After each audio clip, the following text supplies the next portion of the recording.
कब्रिस्तान के हवाले से कॉलर टेंशन है मेरी। जो लोग जिंदा है वो बहुत ज़्यादा परेशान है माशी सूरत हाल में, और जो लोग इस दुनिया से जा रहे हैं वो इससे ज़्यादा परेशान है। स्पीकर साहब, कराची में कब्रिस्तान की सूरत हाल रोज़ ब रोज़ ख़राब होती जा रही है, क्योंकि कब्र अब है ही नहीं और नए कब्रिस्तान बन नहीं रहे स्पीकर साहब। और कब्रिस्तान के जो रेट हैं वो आवाम को पता नहीं है, ना कब्रिस्तान के पास या उसके वॉल पे या उसके गेट के ऊपर कोई ऐसी तशहीर, ऐसा पैम्फलेट, ऐसा बैनर लगा हो जिससे एक आम आदमी को पता हो कि कब्रिस्तान के सरकारी रेट क्या है। स्पीकर साहब, सरकारी रेट जो मैंने मालूम किया है वो 14,300 रुपये हैं, मगर कब्रिस्तान अवेलेबल नहीं है।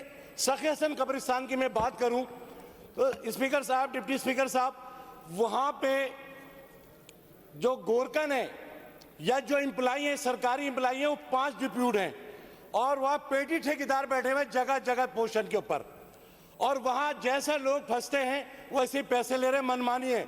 यानी एक कब्र की पेमेंट जो फ्रंट लाइन पे हो रही है वो 1 लाख से 1.5 लाख हो रही है, और उसके बैक साइड भी हो रही है तो कम से कम 45,000 रुपये लिए जा रहे हैं। ये पूरे कराची के कब्रिस्तान, चाहे मोहम्मद शाह कब्रिस्तान हो या तारिक रोड का या सोसाइटी का, हर कब्रिस्तान की सूरत हाल ये है। स्पीकर साहब, अगर किसी के रिश्तेदार की कब्र है और वो अपने रिश्तेदार की कब्र मसर की तदफीन को उसके अंदर करना चाह रहा है, ऑलरेडी वो पैसे ले चुका है पहले कब्र की, उसके बावजूद वो 45,000 रुपये ले रहा है, कोई सुनने वाला नहीं है। ठेकेदारी सिस्टम वहाँ चल रहा है, वहाँ पे बेतहाशा लोग ऐसे बैठे, कब्जा माफिया बैठे हैं जो लोगों से रेट तय करके अपने पैसे लेते हैं। ये पूरा सिस्टम, अगर वहाँ पे डिप्टी डायरेक्टर केएमसी है जो ये तमाम कब्रिस्तान को लुक आफ्टर कर रहा है, तो इसका मतलब सब जगह पैसे जा रहे हैं। स्पीकर साहब, मरना भी बहुत मुश्किल हो गया है। मेरी वज़ीर बल्दियात साहब नहीं है, जो भी इसका जवाब देना चाहे, सेक्रेटरी पार्लियामेंट्री सेक्रेटरी देना चाहे, तो सर इसके ऊपर देखें, कब्रिस्तान के वॉल नहीं है, वहां पे कोई भी सिस्टम नहीं है। सर वॉल बनाए जाए सखीजन कब्रिस्तान पे, और वहां पे चर्च, वहां जाके चर्च भी पी रहे हैं, चर्च बिक भी रही है।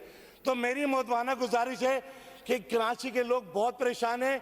लोग 20,000 जो 14,300 रुपए की रेट है, सर उसको जो रसीद दी जाती है ना, रसीद पे एक अमाउंट का कॉलम भी है, सर अमाउंट के कॉलम पे कोई पैसे नहीं भरे जा रहे।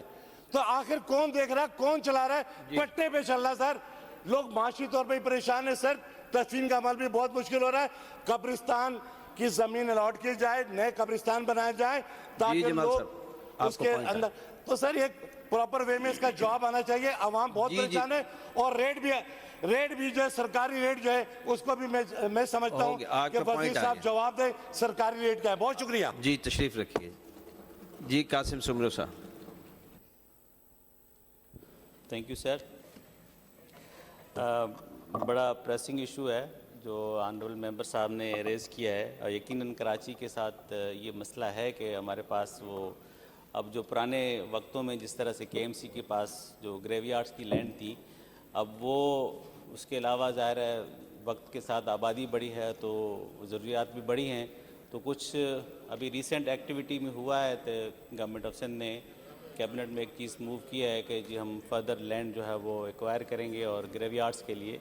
लेकिन सर जैसे ऑनरेबल मेंबर साहब ने बताया कि जी इसकी कोई 14,300 फ़ीस है, लेकिन सर ये केएमसी की जो फ़ीस है वो 14,300 नहीं है, इट इज़ ओनली 300 रुपीज़।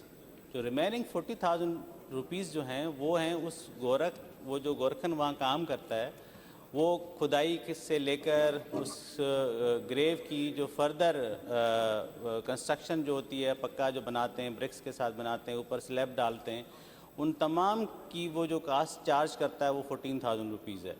अब जैसे बताया उन्होंने कि जी बहुत सारे वहाँ पर और एलिमेंट्स हैं, जिस तरह से कहा कि जी वहाँ पर माफिया बनी भी है या और भी बहुत। अब ये किसी के साथ भी कोई कह सकता है कि जी बहुत सारी इस तरह चीज़ें, लेकिन गवर्नमेंट के एंड से सर ये इंश्योर किया जाता है कि जी रेट उसका सिर्फ 300 रुपये केएमसी का जो चालान की सूरत में होता है। जो 14,000 है सर वो उसको दिए जाते हैं गोरकन को। जो बाकी जो चीज़ें हैं जैसे बताया कि गवर्नमेंट के उनके पास लैंड नहीं, यकीनन अब गवर्नमेंट के टोटल सर ग्रेवयार्ड जो है ना वो कराची में टोटल 203 ग्रेवयार्ड, जिसमें गवर्नमेंट के पास 38 हैं, बाकी NGOs भी चलाती हैं। 95 के करीब एनजीओसी चलाते हैं, और वो गवर्नमेंट के पास उसमें बहुत सारे ऐसे कम्युनिटी बेस्ड हैं जो मुख्तलिफ कम्युनिटीज़ अपने ग्रेवयार्ड्स रखी हुए हैं, तो वो गवर्नमेंट के साथ बहुत कम कोलैबोरेट करते हैं, बहुत कम कोऑपरेट भी करते हैं। और सखी हसन के साथ तो ये भी था, उसके अंदर नाला भी चलता था किस ज़माने में, जिसको बाद में डाइवर्ट किया गया, और वो ख़ुद हमारे ये जो फाजिल दोस्त हैं इन्हीं की पार्टी के लोगों ने उनके साथ वो नाला बनाया था, और वो फर्दर डाइवर्जन उस वक्त तो बहुत उसमें गंदा पानी में जो है वो खड़ा होता था, अब वो ठीक हो गया है। तो लेकिन गवर्नमेंट इज़ डूइंग इट, और हम पार्लियामेंट के थ्रू इंश्योर करते हैं कि सर फर्दर लैंड भी जो है ना गवर्नमेंट ऑफ सिंध उसको अपना मैटर टेकअप है इन द कैबिनेट। सो जैसे होता है वो आप सबको इंतला की जाता है। Thank you sir.